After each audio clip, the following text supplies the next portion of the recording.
Army గత గురువారం భారీ స్థాయిలో భారత్లోని సరిహద్దు ప్రాంతాలపై డ్రోన్ దాడులు చేసింది. దాదాపు 300 నుంచి 400 డ్రోన్లను ప్రయోగించింది. వాటిని భారత్ సమర్థవంతంగా కూల్చేసింది. అయితే ఆ శకలాలను ఫోరెన్సిక్ నిపుణులు పరీక్షించారు. వాటన్నిటిని టర్కీకి చెందిన అసిస్గార్డ్ సోరాక్ డ్రోన్లుగా ధృవీకరించారు. దీంతో భారత ప్రజలు తీవ్ర స్థాయిలో తుర్కియా పైన మండిపడుతున్నారు. ఈ సందర్భంలో టర్కీ అని సంబోధిస్తూనే మరికొందరు తుర్కియా అంటూ పేర్కొంటున్న వైనం పలువురిని గందరగోళానికి గురి చేస్తోంది. ఇంతకు టర్కీ పేరును తుర్కేరియాగా ఎప్పుడు మార్చుకుంది? దీని వెనక ఏం జరిగింది? ఆ పేరు మార్పు వెనక లక్ష్యం ఏంటి? పేరు మార్పు దిశగా కీలకంగా వ్యవహరించింది ఎవరు? ఈ విషయాలేంటో తెలుసుకుందాం. విషయాల్లోకి వెళ్తే ముందుగా ఒక ఆసక్తికర అంశాన్ని ప్రస్తావించి విషయంలోకి వెళ్దాం. ఒక దేశం తన పేరును మార్చుకోవాలి అని అనుకున్నప్పుడు ఐక్యరాజ్య సమితి ఆమోదం ఉండాలి. ఒక వ్యక్తి పేరును అధికారికంగా మార్చుకోవాలంటే ఎంత పెద్ద తతంగం ఉంటుందో ఒక దేశం పేరు మార్చుకోవాలంటే కూడా అంతకు మించిన ఇబ్బందులే ఉంటాయి. ముఖ్యంగా ఐక్యరాజ్య సమితి రివ్యూలో ఆమోదం పొందాలి.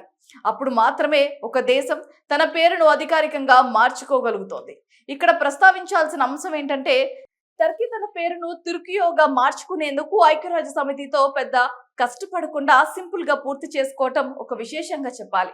ఇంతకు టర్కీ తన దేశం పేరును తుర్కియోగా ఎందుకు మార్చుకుంది అన్న వివరాలు ముందు అసలు దేశం ఎక్కడుంది, దానికి అసలు పేరు ఎందుకు వచ్చిందన్న విషయాన్ని కూడా సంక్షిప్తంగా తెలుసుకుంటే చాలా వరకు కన్ఫ్యూషన్ పోతుంది. 100 క్రితం ఎప్పుడైతే అలెగ్జాండర్ ఈ ప్రాంతాన్ని జయించి తర్వాత ఇది రోమన్ సామ్రాజ్యంలో భాగమైంది. 1923లో రిపబ్లిక్ ఆఫ్ టర్కీగా స్థాపించారు.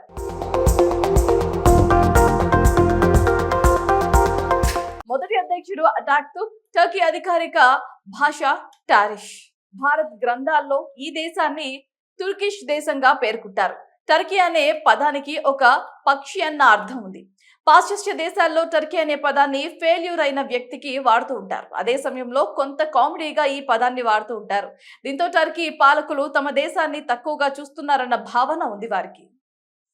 ఇలాంటి భావోద్వేగ అంశాన్ని రగల్చటానికి ముందు వరకు ఎవరు పట్టించుకోరు. కానీ ఒక్కసారి ఇలాంటి భావాలు ప్రజల్లోకి వెళ్ళిన తర్వాత మార్పును కోరుకోవటం ఎక్కడైనా సహజం. టర్కీలోనూ అలానే జరిగింది. టర్కీ దేశ పేరును తుర్కియేగా మార్చడంలో కర్త, కర్మ, క్రియ మొత్తం కూడా ఆ దేశ అధ్యక్షుడిగా తెలపాలి.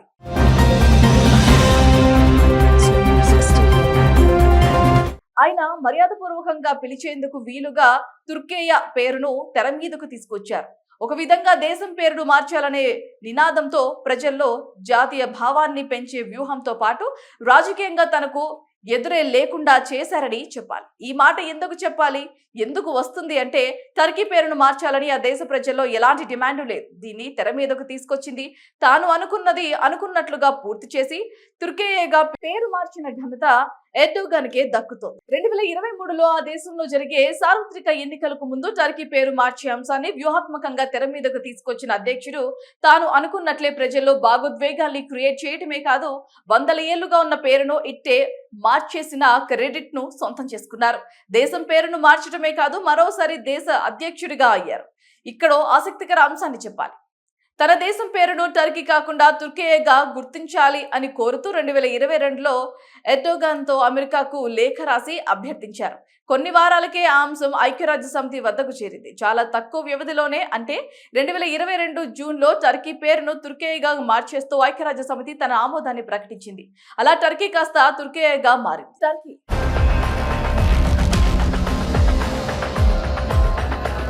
పాకిస్తాన్ ఆర్మీ గత గురువారం భారీ స్థాయిలో భారత్లోని సరిహద్దు ప్రాంతాలపై డ్రోన్ దాడులు చేసింది.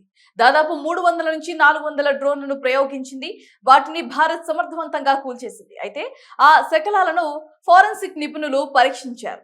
వాటన్నిటిని టర్కీకి చెందిన అసిస్గార్డ్ సోరాక్ డ్రోన్లుగా ధృవీకరించారు. దీంతో భారత ప్రజలు తీవ్ర స్థాయిలో తుర్కియా పైన మండిపడుతున్నారు. ఈ సందర్భంలో టర్కీ అని సంబోధిస్తూనే మరికొందరు తుర్కియా అంటూ పేర్కొంటున్న వైనం పలువురిని గందరగోళానికి గురి చేస్తోంది. ఇంతకు టర్కీ పేరును తుర్కేరియాగా ఎప్పుడు మార్చుకుంది? దీని వెనక ఏం జరిగింది? ఆ పేరు మార్పు వెనక లక్ష్యం ఏంటి? పేరు మార్పు దిశగా కీలకంగా వ్యవహరించింది ఎవరు? ఈ విషయాలేంటో తెలుసుకుందాం.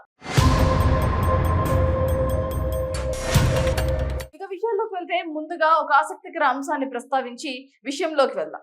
ఒక దేశం తన పేరును మార్చుకోవాలి అని అనుకున్నప్పుడు ఐక్యరాజ్య సమితి ఆమోదం ఉండాలి. ఒక వ్యక్తి పేరును అధికారికంగా మార్చుకోవాలంటే ఎంత పెద్ద తతంగం ఉంటుందో, ఒక దేశం పేరు మార్చుకోవాలంటే కూడా అంతకు మించిన ఇబ్బందులే ఉంటాయి. ముఖ్యంగా ఐక్యరాజ్య సమితి రివ్యూలో ఆమోదం పొందాలి. అప్పుడు మాత్రమే ఒక దేశం తన పేరును అధికారికంగా మార్చుకోగలుగుతోంది. ఇక్కడ ప్రస్తావించాల్సిన అంశం ఏంటంటే, టర్కీ తన పేరును తుర్కియోగా మార్చుకునేందుకు ఐక్యరాజ్య సమితితో పెద్ద కష్టపడకుండా సింపుల్ గా పూర్తి చేసుకోవటం ఒక విశేషంగా చెప్పాలి.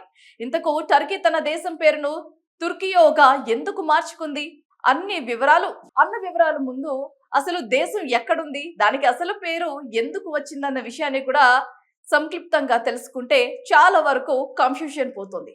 వందలేళ్ల క్రితం ఎప్పుడైతే అలెగ్జాండర్ ఈ ప్రాంతాన్ని జయించి తర్వాత ఇది రోమన్ సామ్రాజ్యంలో భాగమైంది. 1923లో రిపబ్లిక్ ఆఫ్ టర్కీగా స్థాపించారు.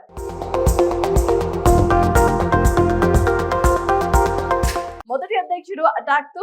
టర్కీ అధికారిక భాష టారిష్. భారత్ గ్రంథాల్లో ఈ దేశాన్ని తుర్కిష్ దేశంగా పేర్కొంటారు.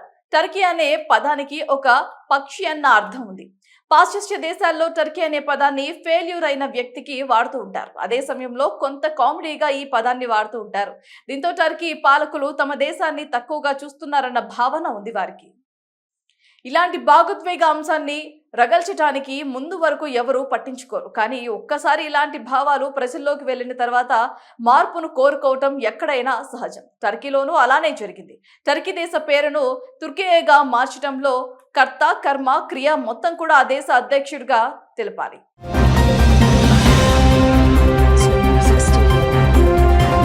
ఆయన మర్యాదపూర్వకంగా పిలిచేందుకు వీలుగా తుర్కేయ పేరును తెర మీదకు తీసుకొచ్చారు. ఒక విధంగా దేశం పేరును మార్చాలనే నినాదంతో ప్రజల్లో జాతీయ భావాన్ని పెంచే వ్యూహంతో పాటు రాజకీయంగా తనకు ఎదురే లేకుండా చేశారని చెప్పాలి. ఈ మాట ఎందుకు చెప్పాలి, ఎందుకు వస్తుంది అంటే, టర్కీ పేరును మార్చాలని ఆ దేశ ప్రజల్లో ఎలాంటి డిమాండ్ లేదు. దీన్ని తెర మీదకు తీసుకొచ్చింది తాను అనుకున్నది అనుకున్నట్లుగా పూర్తి చేసి తుర్కియేగా పేరు మార్చిన ఘనత ఎర్డోగాన్కే దక్కుతోంది. 2023లో ఆ దేశంలో జరిగే సార్వత్రిక ఎన్నికలకు ముందు టర్కీ పేరు మార్చే అంశాన్ని వ్యూహాత్మకంగా తెర మీదకు తీసుకొచ్చిన అధ్యక్షుడు తాను అనుకున్నట్లే ప్రజల్లో భావోద్వేగాల్ని క్రియేట్ చేయటమే కాదు, వందల ఏళ్లుగా ఉన్న పేరును ఇట్టే మార్చేసిన క్రెడిట్ ను సొంతం చేసుకున్నారు. దేశం పేరును మార్చడమే కాదు, మరోసారి దేశ అధ్యక్షుడిగా అయ్యారు. ఇక్కడ ఆసక్తికర అంశాన్ని చెప్పాలి.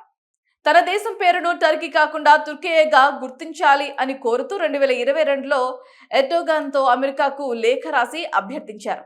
కొన్ని వారాలకే ఆ అంశం ఐక్యరాజ్య సమితి వద్దకు చేరింది. చాలా తక్కువ వ్యవధిలోనే, అంటే 2022 జూన్లో టర్కీ పేరును తుర్కియేగా మార్చేస్తూ ఐక్యరాజ్య సమితి తన ఆమోదాన్ని ప్రకటించింది. అలా టర్కీ కాస్త తుర్కియేగా మారింది.